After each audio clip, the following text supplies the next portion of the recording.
Laboratory আছে, তার পরিচালক কে?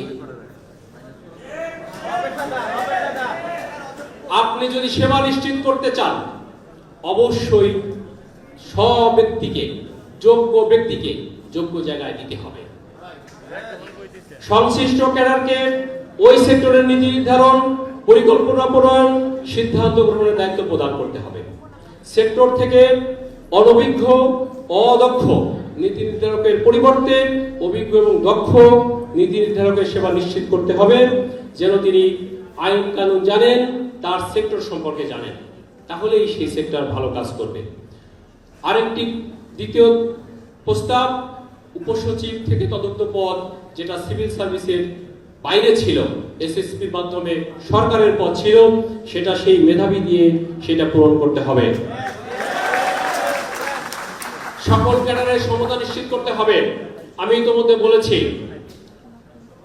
বিভিন্ন দপ্তর, অধিদপ্তর, তার পেশার লোক ব্যতীত অন্য ক্যাডারের লোক এখানে এসে বসে আছেন এবং এগুলো প্রেষণে আসছেন, ডেপুটেশনে আসছেন। প্রেষণ তখন প্রয়োজন হয় যখন ওই সেক্টরের স্পেশালিস্ট লোক না পাওয়া যায়। দেশে না পাওয়া গেলে বিদেশ থেকে ভাড়া করা হয়। কিন্তু আমাদের লোক রয়েছে, আপনি সেই পদটা অন্য ক্যাডারকে দিয়ে ব্লক করে রেখেছেন, এটি চলবে না। আমরা বলেছি পদোন্নতির ক্ষেত্রে, ইতিমধ্যে আমি বলেছি পদোন্নতির কর্তৃপক্ষ চেঞ্জ করতে হবে। শ্রদ্ধেয় সহকর্মী মণ্ডলী, জেলাতে, উপজেলাতে বিভিন্ন সমাবেশ হয় সকল ক্যাডার অফিসারদের। একটি ক্যাডারের কাজকর্ম যখন আপডেট করা হয়, সেই অনুষ্ঠানে সভাপতিত্ব করেন আরেকটি বিশেষ ক্যাডারের লোকেরা। এটা হতে হবে স্ব-স্ব, যার অফিস তিনি সভাপতিত্ব করবেন।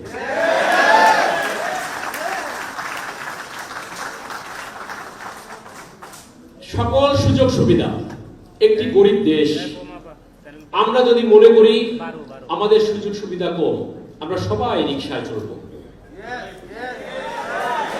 আমরা সবাই রিকশায় চড়তে চাই, আমরা পায়ে হেঁটে অফিসে যেতে চাই, আমরা সাইকেলে করে অফিসে যেতে হয় চাই। আপনি একটা গাড়ি বাসায় রেখেছেন, আর একটা গাড়ি দিয়ে অফিসে যাচ্ছেন। আবার আমাদেরকে মাঝে মাঝে বলে শিক্ষা ক্যাডারের লোকেরা স্মার্টলি কলেজে যায় না, পাবলিক বাসে চড়ে হাজার ছাত্রছাত্রীর ভিড়ে গরমের মধ্যে একজন শিক্ষক যখন কলেজে যায়, আপনি কি শিক্ষকের জন্য একটা শাটল গাড়ির ব্যবস্থা করেছেন? আমি বলতে চাই, তারা যে কাপড় চোপড় পরে অফিসে যায় এটাই তো যথেষ্ট। আপনি কোট প্যান্ট পরে আমি ওইভাবে যাব কিভাবে? আপনি সে পরিবেশ দিয়েছেন। সুতরাং এই জায়গাগুলো সমতাতে আসতে হবে, ওয়ারেন্ট অফ প্রেসিডেন্স নির্ধারণ করতে হবে। 2015 পে স্কেল বলেছেন এখন থেকে প্রথম, দ্বিতীয়, তৃতীয়, চতুর্থ শ্রেণী দিয়ে কাউকে ডিফাইন করা হবে না, এখন থেকে গ্রেড দিয়ে ডিফাইন করা হবে। অথচ আমরা দেখলাম কেবলমাত্র উপসচিবদের জন্য 30 লক্ষ টাকা ঋণ। এটা কি ঋণ বলবো? ধার। ধার, কারণ 30 ধারও বলা যাবে না, কারণ 30 লক্ষ টাকা ধার নিলে 30 লক্ষ টাকা ফেরত দিতে হয়।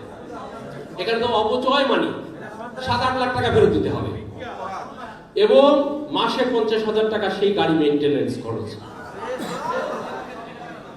আপনি যদি বলতেন এই গ্রেড থেকে উপরের লোকেরা পাবে, সমস্যা ছিল না। যদি বলেন যে না এত টাকা নাই, কেউ পাবে না, হেঁটে চলি। আমরা এই বিষয়গুলো সমাধান চাই।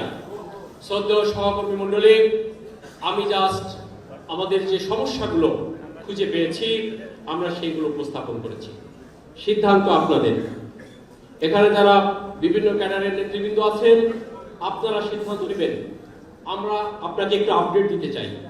আমরা উপদেষ্টাদের সাথে দেখা করেছি, আমরা 11 জন উপদেষ্টার সাথে কথা বলেছি, তারা সকলেই আমাদের দাবি যৌক্তিক বলে স্বীকৃতি দিয়েছেন। সকলেই বলেছেন এর সমাধান হওয়া দরকার। সকলেই বলেছেন আপনারা আলোচনা করতে থাকুন, এর একটা সমাধান হবে। সেই আলোচনার ধারাবাহিকের আজকের এই আলোচনা। আমরা আপনারা যে পরামর্শ দিবেন সেই পরামর্শ আমাদের কাগজের মধ্যে ইনক্লুড করে আমরা উপদেষ্টাদের কাছে পৌঁছে দিব, যে আমাদের সকল ক্যাডারের প্রতিনিধিরা আপনাদেরকে এই পরামর্শ দিয়েছেন। আমরা কিন্তু আন্দোলনে যাব না। আমরা বিশ্বাস করি এই সরকার যে বিপ্লবী সরকার, এই সরকার যে সংস্কার করার সরকার, এই সরকার জনগণকে জনগণের জনসেবা পৌঁছে দেওয়ার জন্য এই সংস্কার করবেন, সেই আশাবাদ ব্যক্ত করে আমার বক্তব্য শেষ করছি।